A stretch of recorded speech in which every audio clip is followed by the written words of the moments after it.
There was only going to be ever one figure that I could start the Magnus Project with, and yes, that is of course his Generation 1 original, with its roots dating back to the Takara Diaclone series and being named Powered Convoy with a different colour scheme, that one that we know of as Delta Magnus today.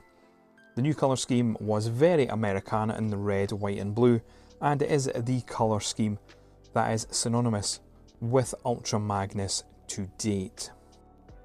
As a child, the Ultra Magnus figure and the character was a complete mystery to me. I would only ever see the character either on pack lunch boxes or on VHS covers, and when it came to the toy it was typically only the white prime cab and the trailer that I would see at friends' houses, apart from later on when I did meet another friend who had the complete package.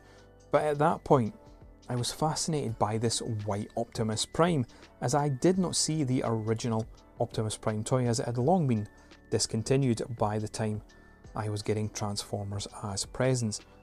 And I still think to this day that the white Prime mould is brilliant in terms of articulation and transformation ahead of its time. The alt mode of Ultra Magnus is definitely one of the more fun alt modes from that Generation 1 era. I love how it is a car carrier mould with those additional red rockets for armament that, if you did get the original release, did fire, but this was changed in later revisions. But it's the interactive factor with other figures from the show that you could recreate after watching the cartoon, which I thought was brilliant and added to that playability factor where you could have your favourite characters being carried by Ultra Magnus in his alt mode. It's just a brilliant play pattern to have with figures. In 2002, Ultra Magnus did get a reissue, exclusively available through Toys R Us. I remember seeing it on the store shelves back then and did cheekily ask my parents to see if they would pick it up for me for Christmas, but they didn't, unfortunately.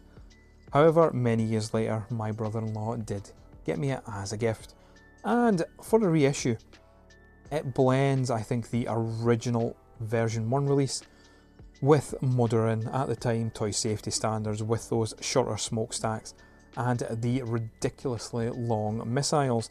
But hey, at least those missiles did fire, unlike the second revision back in the original Generation 1 days.